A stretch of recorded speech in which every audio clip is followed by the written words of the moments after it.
Charinda Bhaktivedanta Swami Srila Prabhupada Ki Jai.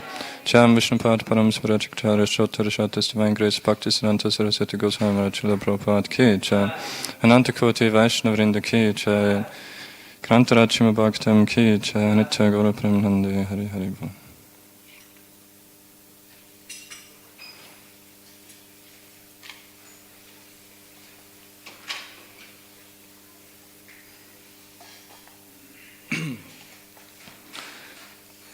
Om Namo Bhagavate Vasudevaya. Om Namo Bhagavate Vasudevaya.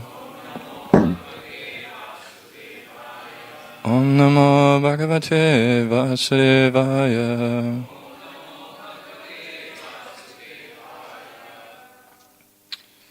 Hare Krishna. Today we are reading Srimad Bhagavatam. Canto 3, Chapter 19, The Killing of the Demon Hiranyaksha, Text 28.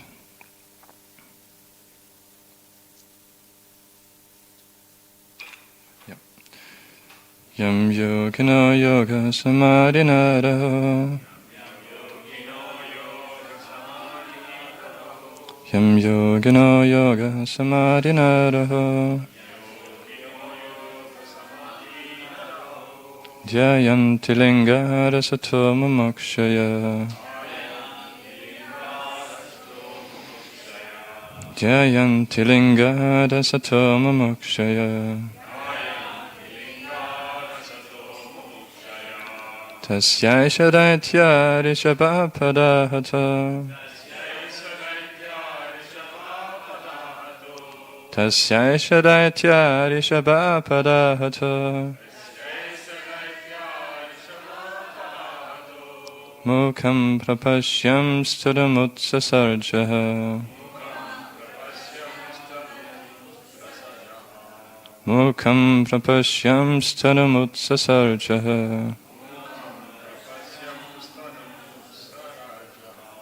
Yam yogino yoga samadhinara. Dhyayanti lingara satoma mokshaya. Tasyai shadaitya rishabhapadahata. Mukham prapashyam stadamutsasarjaha.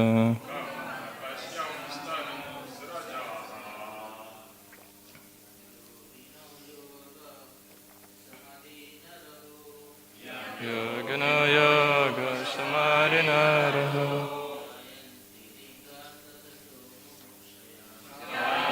Lingata satoma mokshaya.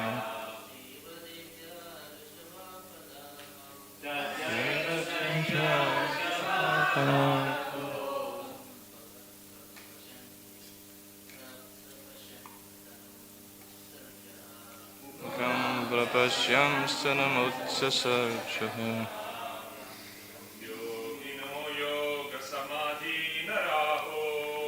Yogino yoga samadhinara. Dhyayanti lingada satoma mokshaya. Dhyayanti lingada satoma mokshaya. Tasyai shadaitya rishabhapadahata. Tasyai shadaitya rishabhapadahata. Mukham prapashyam stanamutsasarjaha. Mukham prapashyam stanamutsasarjaha.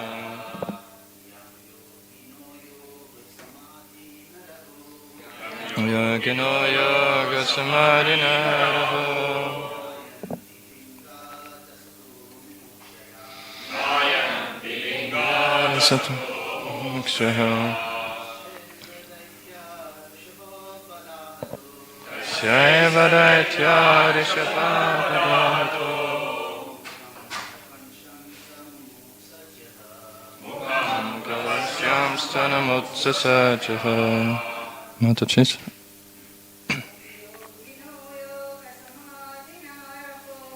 Yogino yoga samadhinara. Dhyayanti lingada satoma mokshaya.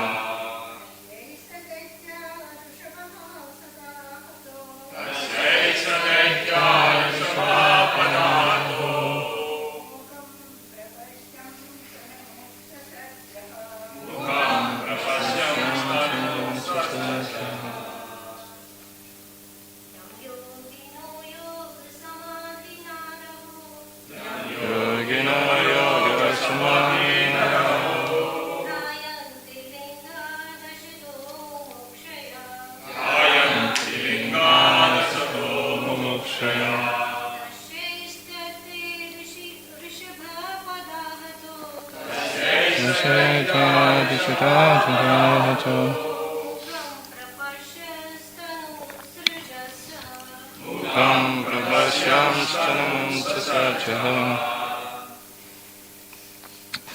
Word to word, yam, hum, yoginaha, the yogis, yoga samadhina, in mystic trance, rahaha, in seclusion, dhyayanti, meditate upon, lingad, from the body, asataha, unreal, mumukshaya, seeking freedom, tasya, of him, yashaha, this, daitya, son of Diti, rishabhaha, the crest jewel, pada, by foot, ahataha, struck, mukham, countenance, prapashyan, while gazing on, tanum, the body,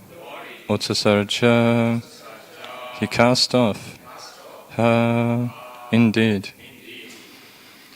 Translation and purport by His Divine Grace Abhay Charinda Bhaktivedanta Swami Srila Prabhupada Ki Jai.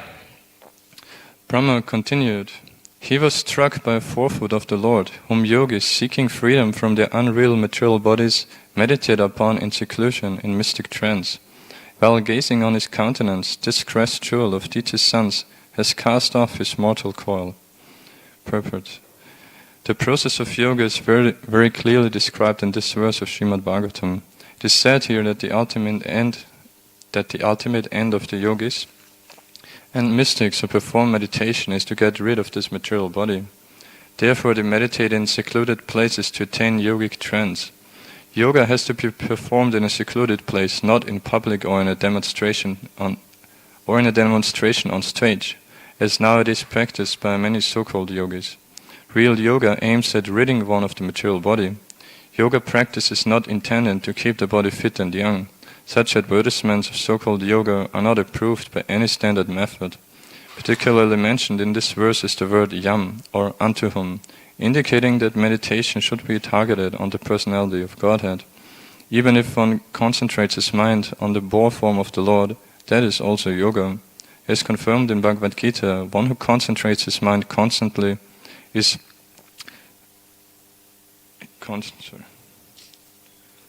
in meditation upon the personality of Godhead in one of his many varieties of forms is the first-class yogi, and he can very easily attain trance simply by meditating upon the form of the Lord.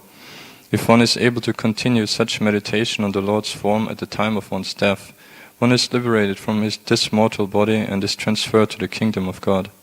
This opportunity was given to the demon by the Lord, and therefore Brahma and other demigods were astonished.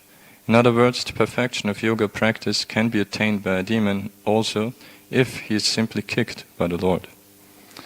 Om Jnanatirnandasya Granjana Shalakaya Chaksharan Militam Yena Tasmai Shri Gurave Namaha Shri Chaitanya Manopishtam Stapitam Yena Bhutale Swayam Rupa Kadamayam Dadati Svapadantikam Vandeham Shri Guru Shri Uta Parikamalam Shri Gurum Vaishnavamscha Shri Rupam Sagrachatam Sahagana Raghunatan Vitam Tam Sachevam Sadvaitam Savadutam Parichana Saitam Krishna Chaitanya Devam Shri Radha Krishna Padan Sahagana Lalita Shri Vishakhan Vitamscha He Krishna Karuna Sindhu Dina Bandhu Jagatpate Gopesha Gopika Kanta Radha Kanta Namostate Tapta Kanchana Gorange Radhe Vrindavaneshwari Rishabhana Sate Devi Pranamami Hare Priya Vancha Kalpatarupyascha Kripa Sindhyoba Evacha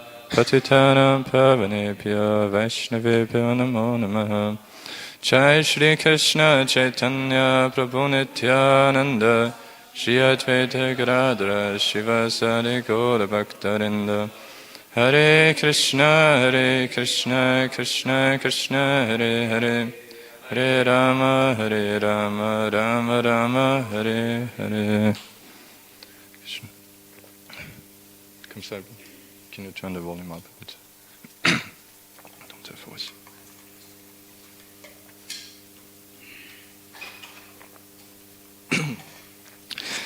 Hare Krishna, welcome to Srimad Bhagavatam class. So we heard this week of how the Lord in his incarnation of the form of a boar, Lord Varahadev, how he killed this formidable demon Hiranyaksha and the elder brother of Hiranyakashipu.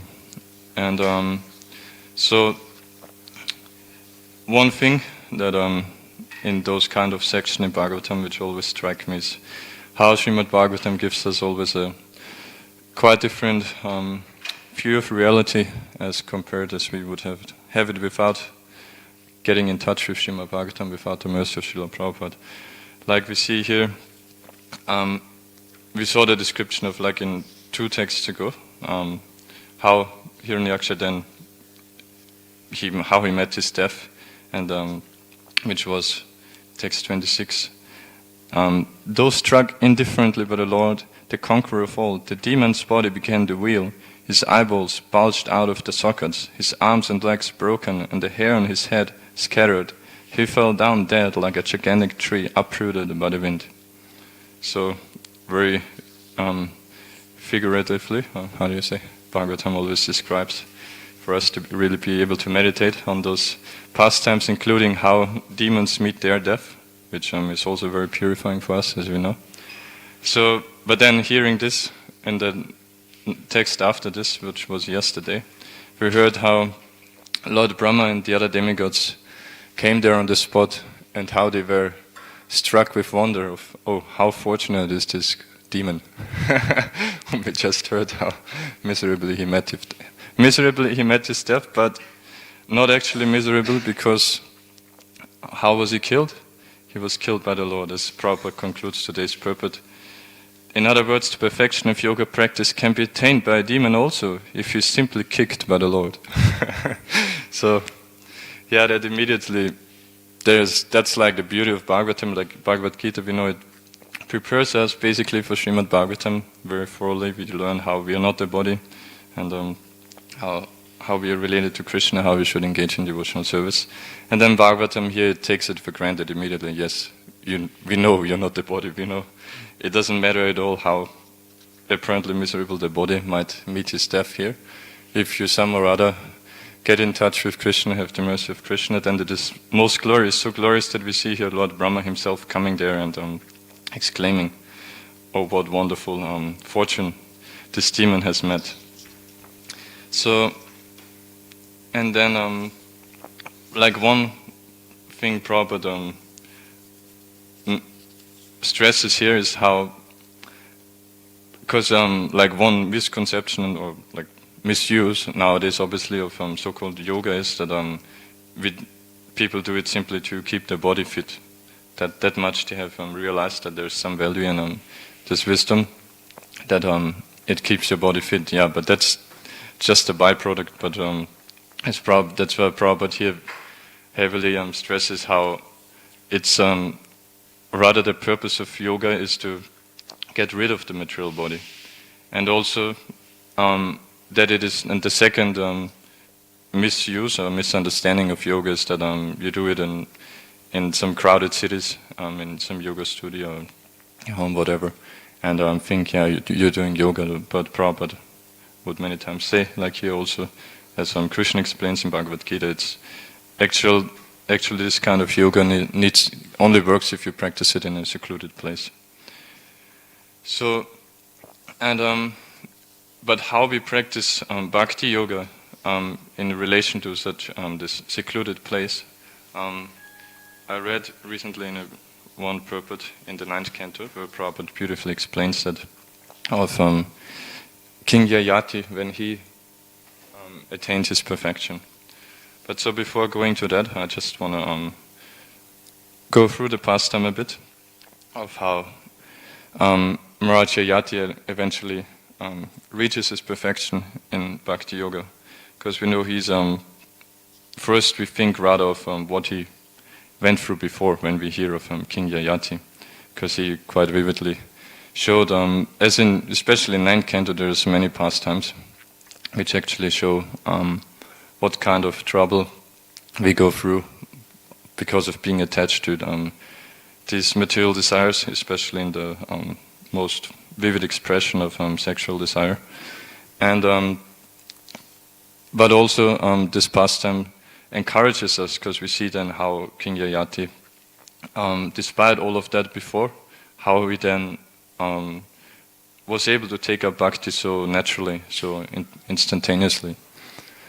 So, the pastime goes that the description actually starts first off how Shukracharya's daughter, Devayani, and we know Shukracharya, he's the spiritual master of the demons, so he's a ritualistic brahmana, not a real brahmana in the sense as we would know that Prabhupada explains, one who knows the absolute truth and who engages in that way, whether it is in direct devotional service or at least on the Brahman platform. But rather, we know he's famous for being engaged in those material activities. And so his daughter Devayani one day, she was in the forest with many of her friends, and friends again, because Shukracharya is spiritual master of the demons, so friends means those girlfriends, they were all daughters of other demons, such as of King Rishabharva, his daughter was Sharmishta. And so what happened at one time, as they were playing in a lake in the forest, and swimming in the lake, like doing water sports, one time Lord Shiva with his wife Mother Parvati, they came by, riding a Nandi, and so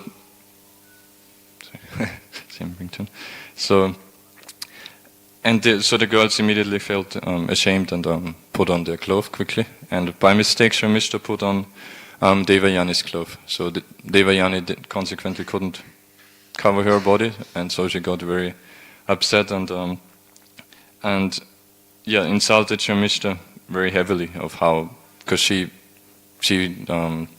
was proud of being daughter of a brahmana, and Sharmishta only of a kshatriya, so she used that and insulted her, how she's just like a dog trying to take the things from the master. And anyway, so the exchange ends up that Sharmishta also gets very angry, and it ends up throwing Devayani into a well there in the forest. And so leaves her like that. And so then one day, King Yayati, as he's going in the forest hunting, he comes upon Devayani, and so he rescues her, and Devayani immediately tells him, "Yeah, now you already took my hand." He pulled her out on the hand, so you have to marry me. She also tells him another reason, that actually she got one time cursed by a sage that she will have to marry a kshatriya, she won't be able to marry a brahmana. Which is kind of ironic also, because just before she insulted Sharmishta for being a kshatriya. So then they marry, and but then still immediately Devayani goes to her father Shukracharya and cries and explains the incident, and so Shukracharya has to sort it out. And Prabhupada explained, and actually so Bhagavatam explains there how he was still, like, Shukracharya is an interesting character, because on one hand he has so much Vedic knowledge, and on the other hand he's attached to material activities. So sometimes it overcomes him, or like he feels it because he has the knowledge that he feels ashamed or feels bad of engaging in those petty material affairs. And so, but still, as we know, from that we also see how knowledge alone doesn't help if it's not on the strength of devotional service. No matter how much knowledge you have, you can't overcome engaging in those material activities. So we see that here also how Shukracharya, it's said that he was condemning the profession of priesthood and praising unchavritti, which is one, like brahmanas ideally they are allowed to beg, but ideally better is if they don't go from house to house to begging, but if they rather simply live from the grains left on the field, on the marketplace like that, that's unchavritti. So in that way he left home and went to King Rishabhara, the father of Sharmishta, to sort it out. And So, and King Vrishabharva, he immediately understood how Shukracharya was coming in a very angry mood, so he ran out before Shukracharya even arrived at the house. He ran outside, fell on the street at the feet of his spiritual master, and pacified him. But then Shukracharya, again we see there how he actually didn't like doing whatever he had to do there. Prabhupada, like we see it from the way how he tells Vrishabharva to sort out the situation. He tells him, kindly fulfill the desire of Devayani, for she is my daughter and I cannot give her up or neglect her. So in other words, he doesn't tell, oh, just see what atrocious activity your daughter Shamishta did to my dear daughter Devayani. No, he knows, Prabhupada explains there, he knows it's actually, this quarrel was childish and he shouldn't be involved in something like that. I mean, as a Brahmana, he has better things to do. But again, we see here how he was bound to do it because of his material attachment. And so then consequently, Vrishabharva gave his daughter Shamishta to Devayani, and it said Shamishta served Devayani just like a slave, along with thousands of other girlfriends of her. So, it also shows how even demons are sometimes very faithful to their spiritual master. Like he didn't hesitate to give his daughter in such a way. And then Shukracharya warns actually King Yayati of, because Devayani knows and Shukracharya that Shamishta is very beautiful, and so Maharaj Yayati might get attracted to her, so they warn him never to contact her. But then it so happens one time Shamishta approaches King Yayati, and Yayati decides to take, even though knowing that he might face very heavy consequences by Shukracharya, he still chooses to fulfill his duty as a kshatriya of giving her a child. And so eventually, but it's also kind of funny because it's actually explained how she had 3 sons. Devayani had 2 sons from Yayati, and Shamishta had 3 sons, including then Puru, who then we know the whole Puru dynasty. And anyway, so eventually she found out and again complained to her father Shukracharya, and then Shukracharya cursed Yayati to lose his youth and become an invalid in like old age and invalid, and thus not be able to pursue those last desires. And but then he realizes that actually in this way he would punish his own daughter, because she would be the wife of King Yayati. So then when Yayati begs him for forgiveness, then he tells him that or gives him the benediction that he can transfer his old age to one of his sons, take the youth from one of his sons. And Prabhupada quotes famous Bhagavad Gita verse, Kamestasya Rita Yanana Prapatantyanya Devataha, that Krishna explains that those who are bereft of their intelligence, of their knowledge, they approach demigods, and Prabhupada uses it here in saying that you lose your good sense by material desires. And so much so that it says here that we see here this great king shamelessly asked his sons to exchange their youth with him. So, and then the pastime is that the eldest son Yadu, he rejected because it's explained there that he knew that Krishna would appear in his dynasty, and so he didn't want to delay that. He just wanted his youth to be able to engage fully in devotional service properly. So he rejected on religious principles, whereas then the other sons, they rejected it on account of thinking about their sense purification. Until then, the youngest son Puru, he happily accepted it, and he told a quite amazing verse there in which also shows us not only relationship of father and son, but also of disciple and spiritual master.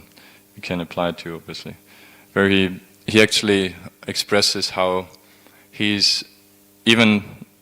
doesn't feel, oh, these my elder brothers, they're all rascals, and I'm so great that I magnanimously accept your old age.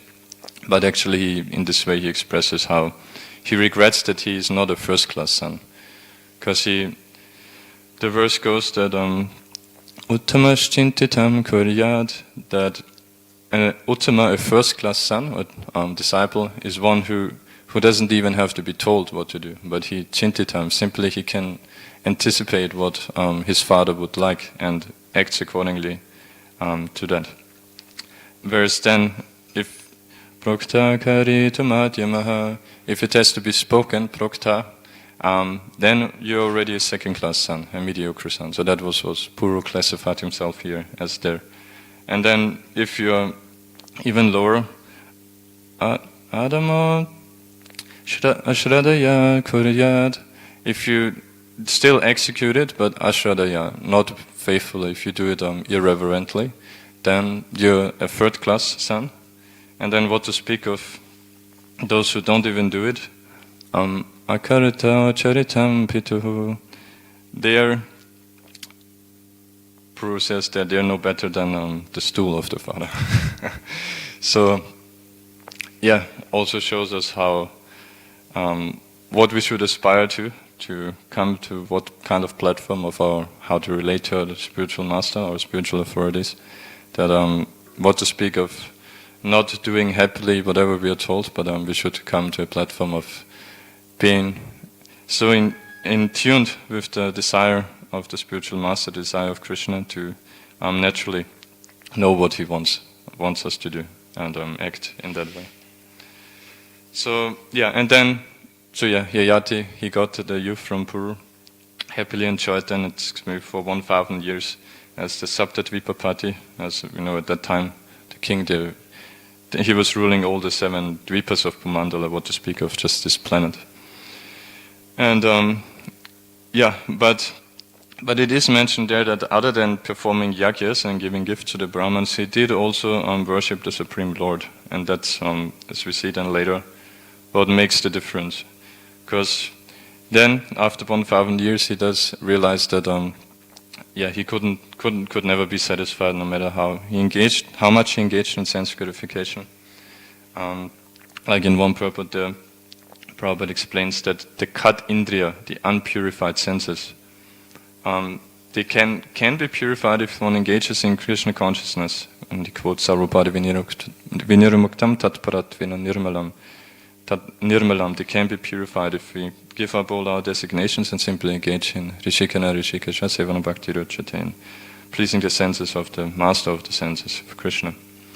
So, and Prabhupada then explains that one may enjoy the senses for thousands of years, but unless one purifies the senses, one cannot be happy. So, yeah, that's something we always can keep in mind of going through purification, which might involve some difficulties in Bhakti Yoga, is essential. That otherwise, that's one major fruit of devotional service, actually, that in this way we can purify our senses, and that way then gradually we come to actually be able to perceive real happiness, spiritual happiness. So, then King Yayati, he, having come to that point, and we see that obviously that's by the mercy of the Lord, that because as Prabhupada explained here, you may go on and on trying to get happiness through material sense gratification, but no wisdom will come, no realization will come, unless you have the mercy of the Lord. But because he did worship the Lord also, simultaneously then he came to his senses, and so one day but he didn't tell his wife Devayani directly, but he told it in a kind of funny story. And one might think that why can't he just speak up directly? Why does he have to?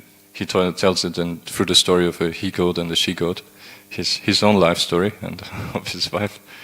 And but then when we see at the end the consequences, then we see how those great personalities at that time, they even it might seem, why is he using a story like that? He knew what he was doing, and it had an amazing effect.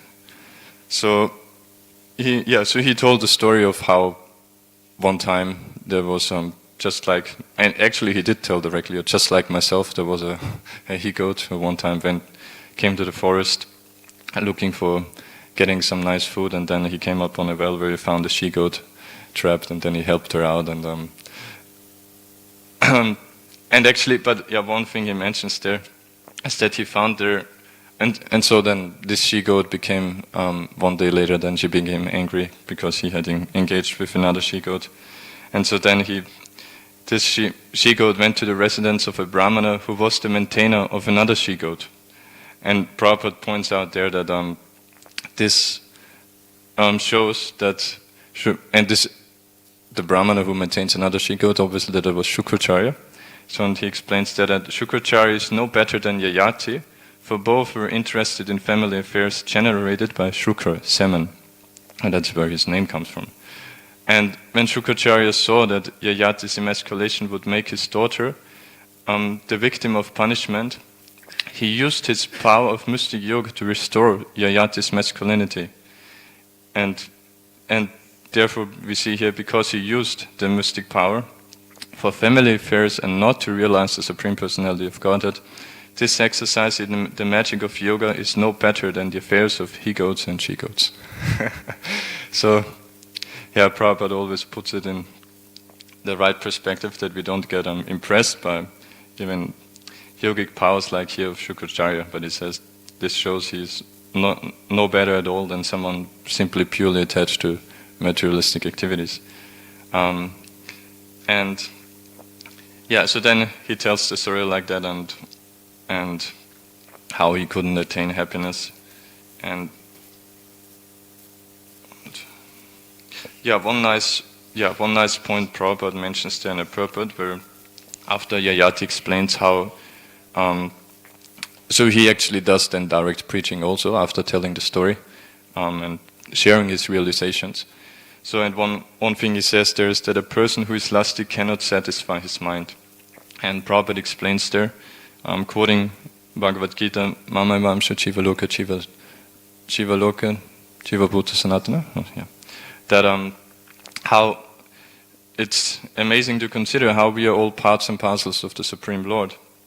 I'll just read a few sentences, Prabhupada. So that although every living entity is part of the Supreme Being, because of lusty desires, one continuously struggles for so-called betterment of one's economic condition. So manashashtanindriya prakritistani karshati. You know that even though we are eternal parts and parcel of the Lord, we struggle with our mind in this material nature. And for so-called betterment of one's economic condition, Prabhupada quotes that, and also Rishabhde's words, which say Atokriya Kshetra Subtapta Vita, that beginning with those material desires, then it expands that you engage in all these elaborate material activities based on that. And so Prabhupada explains, and then to have a satisfied mind, one must give up his heart disease of lusty desires. And then in another purport he explains how even when one is an invalid, one cannot give up such desires for sense gratification, where he quotes like sometimes he would, especially in the West, even sometimes 80-year-old men spend so much money to still go to nightclubs for wine and women. And so therefore one must give up such unsatisfied desires, which are the cause of all tribulations. So we know it, but it's something good to meditate upon also, that any desire which we have, which is anything other than directly pleasing the Lordship Shri Shri Radha Gopinath, is, or directly related to it, is a material desire, and such a desire, by constitution, it cannot be satisfied. That's what it means as a material desire.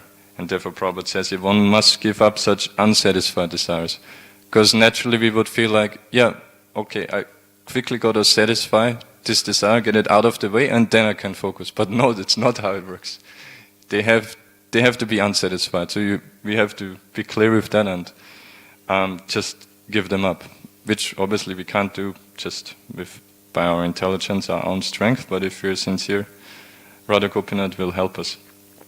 And so, yeah, King Yayati then he tells the famous verse of Matutara Vasvasra to Hitrava, how even if your mother, daughter, or sister, you shouldn't go to a secluded place because the senses are so strong that even a learned man can become overcome by them.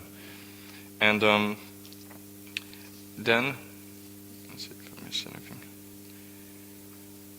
So, yeah, then he explained further that to Devayani that I've spent 1,000 years in this way in pursuing my material desires, yet the desires simply increase daily.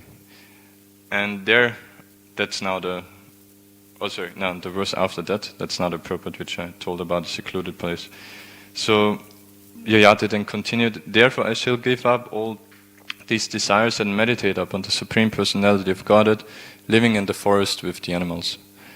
And Prabhupada there, in a beautiful purport, I really liked it when he does here, when he starts off the purport in a kind of a provocative way, that he tells something which you first might think, that's not what we usually think, but then sparking our interest and then elaborating of how to really understand it.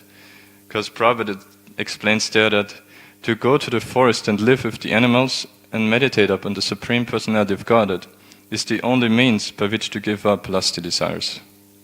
So we think Prabhupada would always condemn those attempts of going to now in this age to think that you are able to just go to the forest and meditate. And he says that's the only means by which to give up those material desires. But further Prabhupada explains then that but the best forest is Vrindavan, where one need not live with the animals, but can associate with the Supreme Personality of Godhead, who never leaves Vrindavan. So, then he already tells, and we know, and Vrindavan, we know most importantly, it's a state of consciousness. There's the Dham also, the place, but you can't enter the Dham if you don't have the right consciousness, and that's what then Prabhupada, why he warns further in that purport, then how we see even in Vrindavan that there's many people who are full of material desires and pursue those, shamelessly live there, and that does no good. And he calls them Maya Mrigas, that those who are under the control of lusty desires. Mriga we know means deer or animals, so controlled by Maya. But then he links this Maya Mriga to one famous verse of 11th canto of describing the mercy of Sri Chaitanya Mahaprabhu. So Prabhupada explains that, but actually everyone in the conditioned stage of material life is such a Maya Mriga. But so what's our hope? Then there's this beautiful verse of describing Mahaprabhu's mercy, which is Tyaktyam sutuscha surapsityaracha lakshmim dharmishta arya vachasa yadagan aranyam maya mrigam dayatayapsitaman vadavat vande mahapurashate charanaravindam. Where it's explained how Sri Chaitanya Mahaprabhu Tyaktya surapsita shuracha lakshmim, he gives up all the greatest opulence of having his consort, who is none other than the goddess of fortune, and dharmishta arya vachasa yadagarananyam,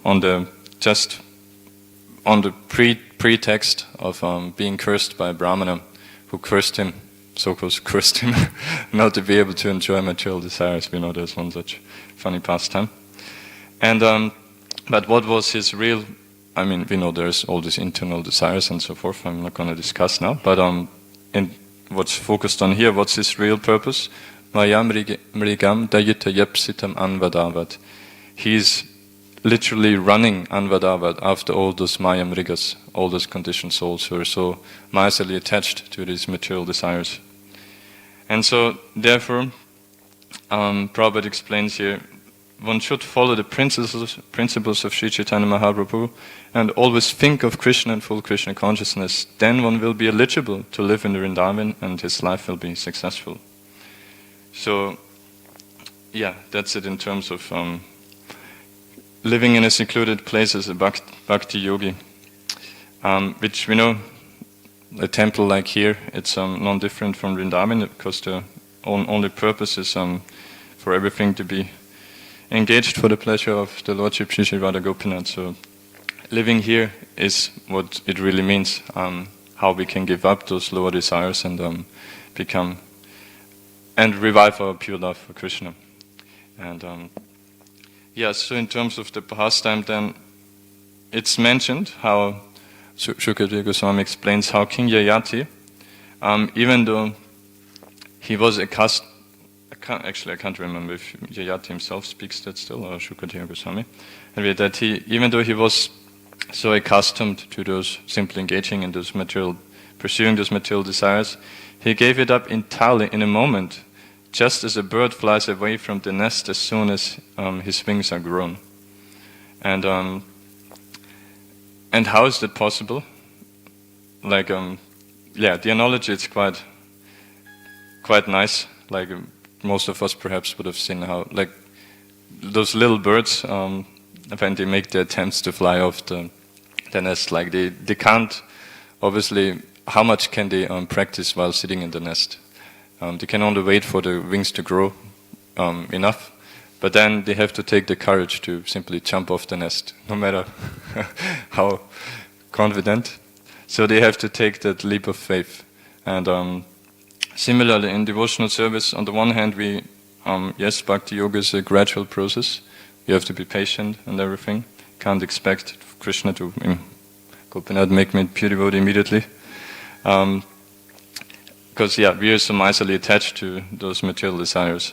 But then, at the same time, we can keep in mind how it is it's not that Bhakti Yoga is a gradual process. It's we who make it a gradual journey because of our attachments.